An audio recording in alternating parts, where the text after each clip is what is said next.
నా పేరు మందర. నేను కేకయ్య రాజపుత్రి అయోధ్య నగరాధీశుడు దశరథ మహారాజుతో కైకార్యానికి వివాహం కాగా వారితో పాటు అయోధ్య నగరానికి వచ్చాను. అయోధ్య నగరంలో దశరథ పుత్రులను రామ లక్ష్మణ భరత శత్రుఘ్నులను ఆడించేదాన్ని. కైకమ్మ మీది అభిమానముతో భరతుడి మీద ఎక్కువ ప్రేమ చూపిస్తానని రాముడు నా మీద కోపంగా ఉండేవాడు. ఒకరోజు చెక్కతో నా వెనుక వైపు కొట్టగా నేను వంగి నడవాల్సి వచ్చింది. కానీ రాముడు సర్వజీవుల యందు దయ చూపిస్తానని ప్రమాణం చేశాడు. కానీ నాలో ప్రతీకార జ్వాల ఎక్కువగా ఉంటుంది. నేను అనుకున్నది సాధించే వరకు నిద్రపోదు. ఎటువంటి పరిస్థితులైనా నాకు అనుకూలంగా చేసుకోవాలని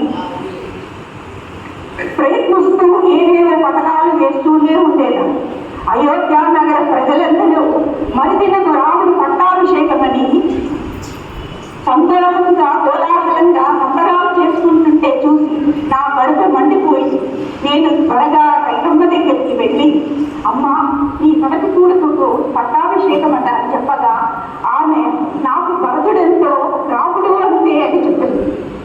మంచి మాట చెప్పావు, ఇదిగో ఈ నగ నీకు తీసుకో అని చెప్పగా ఆ ఇచ్చిన నగని నేల విసిరికొట్టి, ఓ విషయురాలా, నీ సవతి సంతానము వృద్ధిలోకి వస్తే నీకు సంతోషమా? రాముడు మహారాజు అయితే భరతుడు నీ వద్ద సేవకుడిగా ఉండేవాడు. వస్తాను.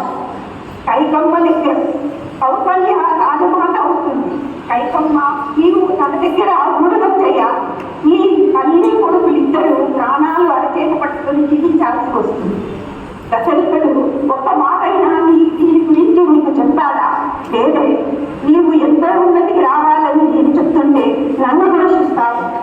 నిదానంగా ఆలోచించు అని నా మాటల చాతుర్యంతో ఆమెను నా దారికి మరణించాలి. కైకమ్మ నన్ను తన శ్రేయోభిలాషిగా భావించి నా భుజం కట్టి ఏదైనా ఈ కార్యం నిలిచిపోయే ఉపాయం చెప్పమన్నా. అప్పుడు నేను దశరథ మహారాజు శంకరాసుర యుద్ధంలో నీకు ఇచ్చిన 2 వరాలు ఇప్పుడే అది ఇప్పుడే నెరవేర్చాలని చెప్పు. 1 భరతునికి పట్టాభిషేకము, 2 14 ఏళ్ళు రామ వనవాసము అని అది నెరవేరాలని చాలా గట్టిగా ప్రయత్నం చేయమని చెప్పారు.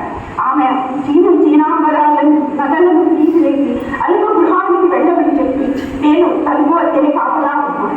దశరథ మహారాజు సంతోషంగా రామ పట్టాభిషేకాన్ని చేయాలని చెప్పాలని వస్తే నేను ఆమె అల్ప కొడుకునందు ఉందని చెప్పి అతనిని చెప్పాను. దశరథుడు కైకమ్మను ఉద్యోగించి ఈ కోరిక తీరుస్తాడు చెప్పమని అనగా ముందు ఇచ్చిన వరాలు ఇప్పుడు నాకు ఇవ్వమని గట్టిగా పట్టుబట్టిన కైకమ్మకు సరే చెప్పమన్నాడు.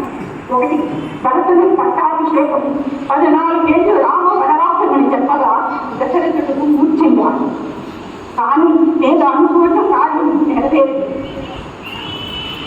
దశరథుడు మూర్ఛించని చూసి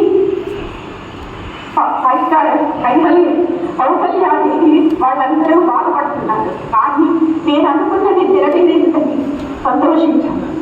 దానివల్ల రావణ వదకు నాంది పలికాను. నిష్పశిక్షణ ఇష్టరక్షణ రాముడు త్యాగనివృత్తి తన సోదర ప్రేమ జగతికి అంతా విసిటమైంది.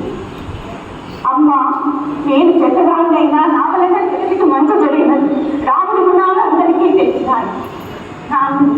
నా జగత మీదమ్మా ఏమైనా నీ వాక్చాతుర్యం